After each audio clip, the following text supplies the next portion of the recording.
Hi everyone, welcome back to Vinusha Sweet Home. This is Usha. Welcome to another vlog.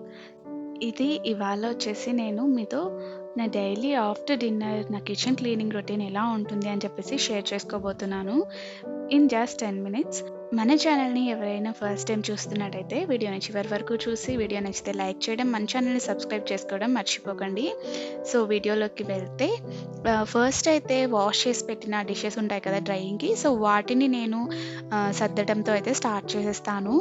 So ఇదంతా clean చేసుకున్నానంటే, ఈ basket clean చేసుకున్నానంటే నేను next wash చేసినవి వేయడానికి నాకు ఈజీగా ఉంటుంది. కాబట్టి ఫస్ట్ డ్రై అయినవి వేటి ప్లేస్లో వాటిని పెట్టేస్తాను. ఇలా నేనైతే నా కిచెన్ క్లీనింగ్‌ని అయితే స్టార్ట్ చేసుకుంటాను. సో, నా కిచెన్ క్లీనింగ్ నైట్ టైమ్స్ రెగ్యులర్‌గా ఇలానే ఉంటుంది. ఎప్పుడైనా ఒకసారి ఇంకా నా వల్ల అవ్వట్లేదు చేయటం అనిపిస్తే తప్ప ఆల్మోస్ట్ రెగ్యులర్‌గా నేను నైట్ టైమ్స్ కిచెన్ క్లీన్‌గా పెట్టేసుకుంటాననమాట. ఎందుకంటే ఎర్లీ మార్నింగ్ నెక్స్ట్ డే లేచినప్పుడు మనకి స్ట్రెస్ ఫ్రీగా ఉండటం కోసం. సో, ఇలా మెస్సీగా ఉన్న కిచెన్‌ని నెక్స్ట్ డే ఎర్లీ మార్నింగ్ నిద్ర లేవంగానే చూసామనుకోండి, ఇప్పుడు ఇంత పని చేయాలా అనే ఒక ఇదొచ్చేస్తుందనమాట మైండ్‌లోకి. సో, అలా ఉండడం కోసం నేను ముందు రోజు మొత్తం క్లీన్ చేసేసి పడుకుంటాను. దెన్ నెక్స్ట్ డే మార్నింగ్ నేను లేచినప్పుడు కిచెన్‌లోకి వెళ్ళినప్పుడు స్ట్రెస్ ఫీల్ అవ్వకుండా ఉంటుందనమాట. అండ్ ఫ్రెష్‌గా ఉంటుంది. కాక్రోచెస్ ఇలాంటివి కూడా చేరకుండా ఉంటాయి. సో, నేను యుటెన్సిల్స్ అంతా సర్దేసిన తర్వాత క్లీన్ చేసుకున్న తర్వాత కౌంటర్ టాప్ మీద ఎక్స్‌ట్రా థింగ్స్ ఏమైనా ఉంటే వాటిని క్లీన్ చేసేసుకొని ఒకసారి వైప్ ఇచ్చేస్తాననమాట. సో, ఇలా సింపుల్‌గా మనము డైలీ రెగ్యులర్‌గా చేసుకోవటం వల్ల ఇలా బెనిఫిట్స్ అయితే ఉంటాయి. కొన్నిసార్లు చేసిన వర్క్ చేయాలి అంటే మొనోటనస్‌గా అనిపించొచ్చు. బట్ మనకి నెక్స్ట్ డే ఇలా ఉంటుంది కదా అని చెప్పేసి ఒక థాట్, ఫ్రెష్ ఫీల్ ఉంటుంది కదా అని చెప్పేసి మనము అనుకున్నామంటే మనకి కొంచెం మోటివేషన్‌గా ఉంటుంది. సో, ఇక్కడ ఏంటంటే ఇక్కడ ఈ టబ్, బకెట్ ఇవన్నీ ఎందుకున్నాయంటే యాక్చువల్లీ ఇవాళ మార్నింగ్ నుండి దాదాపు ఆఫ్టర్‌నూన్ వరకు పవర్ లేదు. సో, ట్యాంక్‌లో వాటర్ అయిపోయింది. ఇంకా మోటార్ వేసేకి కుదరలేదు. దానికోసమే ఇంకా ఇక్కడ టబ్ పెట్టుకొని వాష్ చేసున్నాననమాట మార్నింగ్ డిషెస్. సో, అదంతా క్లీన్ చేసుకునే లోపల ఇక్కడ మళ్ళీ పవర్ అయితే పోయింది. సో, ఇంకా స్టార్ట్ చేసిన పనిని వదిలేయటం నాకిష్టముండదు. కాబట్టి ఇలాగే క్లీన్ చేసేద్దాము అని చెప్పేసి క్లీన్ చేసేసుకుంటున్నాను.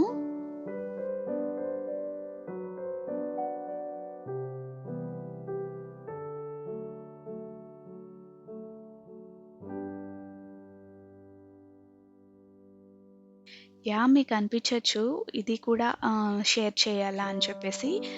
డెఫినెట్‌గా అండి. నన్నడిగితే నేను షేర్ చేశాను. ఎందుకంటే చాలామంది ల్యాక్ ఆఫ్ మోటివేషన్‌తో లైక్ ఎలా స్టార్ట్ చేయాలి అన్న ఇదితో చాలామంది ఉంటారు.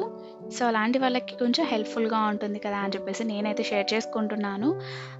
10 మినిట్స్‌లో ఇదంతా క్లియర్ అవుతుందా అంటే 10, 15 మినిట్స్ లేదా 20 మినిట్స్ పట్టొచ్చు. బట్ మనం స్టెప్ తీసుకుంటేనే కదా ఏదైనా ముందరికి వెళ్ళగలుగుతాము. దాన్ని సక్సీడ్ అవ్వగలుగుతాము.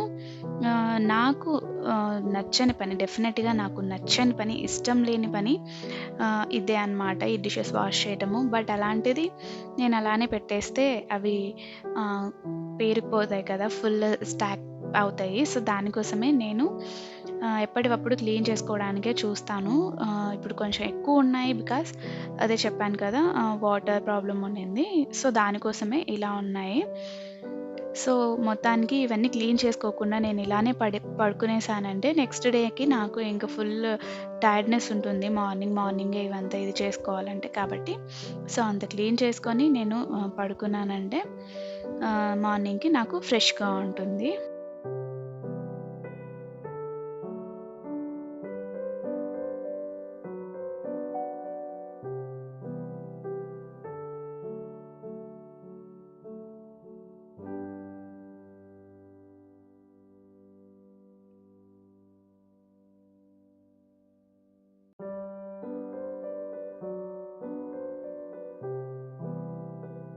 సో, చూస్తున్నారు కదా! ఫస్ట్ ఈ బాస్కెట్ ఎంప్టీ చేసుకుంటే నెక్స్ట్ వాష్ చేసినవి ఇందులో పెట్టేసుకోవచ్చు. సో, ఇదంతా క్లీన్ చేసుకునే లోపల యుటెన్సిల్స్ అంతా వాష్ చేసుకునే లోపల నాకు మళ్ళీ పవర్ వచ్చేసింది. సో, ఇంకా ఇదంతా కూడా క్లీన్ చేసేసుకొని షింక్ ఏరియాలో అలాగే యుటిలిటీ ఏరియా నాకు అంత ఎక్కువ ఏం లేదు. సో, ఉండేది కొంచెమే అనమాట. సో, దీన్ని మొత్తం అంతా క్లీన్ చేసేసుకోవాలి. చూడ్డానికి చిన్నగా ఉంటుందనమాట కిచెన్ ఏమో. బట్ చేస్తే చేసినంత ఉంటుంది వర్క్. చాలా మెస్సీగా అయిపోతుంది చిన్నగా ఉంటుంది కాబట్టి. సో, నేను ఎప్పటిదప్పుడు ఇలా క్లీన్ చేసుకుంటూ ఉంటాను. లేదంటే చిన్న చిన్న ఫ్లైస్ ఉంటాయి కదా! ఫ్రూట్ ఫ్లైస్ ఇట్లాంటివంతా కూడా వచ్చే ఛాన్స్ ఉంటదనమాట. కాబట్టి నేను ఎప్పటిదప్పుడు ఇలా ఈవెన్ దో యుటెన్సిల్స్ వాష్ చేసినప్పుడే షింక్ ఇలా దీని చుట్టూ అలాగే యుటిలిటీ ఏరియా, కౌంటర్ టాప్, అలాగే స్టవ్ ఇదంతా కూడా నేను వైప్ చేసేసుకుంటూ ఉంటాను. అండ్ ఇక్కడొచ్చేసి నేను ఒక చిన్న టిప్ చెప్తాను. ఇలాంటివి మనకి చిన్న డస్ట్‌బిన్స్ దొరుకుతున్నాయన్నమాట. ఇప్పుడు అవైలబుల్‌గా ఉన్నాయి. డస్ట్‌బినే పెట్టుకోవాలా అని రూల్ ఏం లేదు. మీ దగ్గర ఏదైనా బాక్స్ ఉంటే అదైనా పెట్టుకోవచ్చు. బట్ నాకిది కంఫర్టబుల్‌గా ఉంది కాబట్టి నేనిది యూజ్ చేస్తున్నాను. ఏంటంటే దాని మీద లిడ్ లేకుండా మనము ఈవెన్ కవర్స్ లేదా డస్ట్‌బిన్స్ లేదా లిడ్ లేకుండా మనం పెట్టేస్తున్నామనుకోండి, ఇట్లా మూత లేకుండా వచ్చేది డస్ట్‌బిన్స్. ఈ చిన్న చిన్న ఫ్లైస్ ఉంటాయి కదా! ఫ్రూట్ ఫ్లైస్ అవి ఎక్కువ వచ్చేస్తున్నాయన్నమాట. సో, దానికోసమే నేను ఇలా డస్ట్‌బిన్ అయితే పెట్టేసుకున్నాను. మనము వేస్టేజ్ అంతా ఇందులోకి వేసేసుకొని మూత క్లోజ్‌లో ఉంటుంది కాబట్టి ఆటోమేటిక్‌గా క్లోజ్ అయిపోతుంది కాబట్టి దెన్ ఫ్లైస్ వచ్చే ఛాన్స్ ఉండదు. అండ్ ఫిల్ అయిన తర్వాత మనము క్లీన్ చేసేసుకొని మళ్ళీ పెట్టేసుకోవచ్చు. సో, ఇలా ఉంటుంది.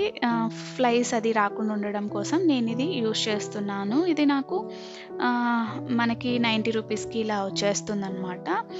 సో, ఒకసారి మీరు ట్రై చేయండి. మనకి లోకల్ మార్కెట్స్, సూపర్ మార్కెట్స్‌లో ఇట్లా దొరుకుతూ ఉంటాయి.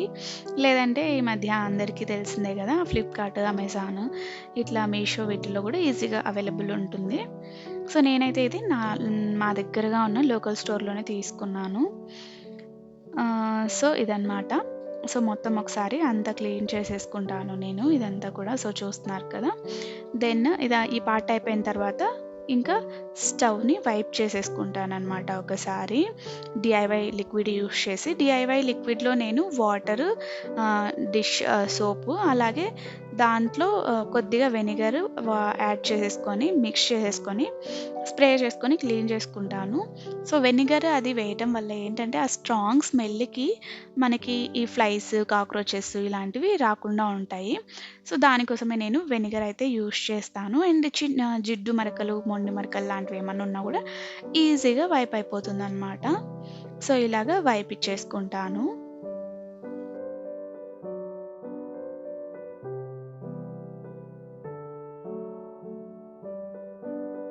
ఇంకా స్టవ్‌తో పాటు కౌంటర్ టాప్ అలాగే బ్యాక్ సైడ్ వాల్ ఇవంతా కూడా నేను ఒకసారి వైపిచ్చేసుకుంటాననమాట స్ప్రే చేసేసుకొని. చాలా ఈజీగా, సింపుల్‌గా వైప్ చేసేసుకుంటే మనకి రెగ్యులర్‌గా మనము ఎక్కడ క్లీన్ చేసినా చేయకపోయినా స్టవ్ కింద క్లీన్ చేసుకోవాలి. లేదంటే కాక్రోచెస్ వచ్చేస్తాయి. ఎందుకంటే చిన్న చిన్న మైన్యూట్ ఫుడ్ పార్టికల్స్ అవి పడుంటాయి కాబట్టి.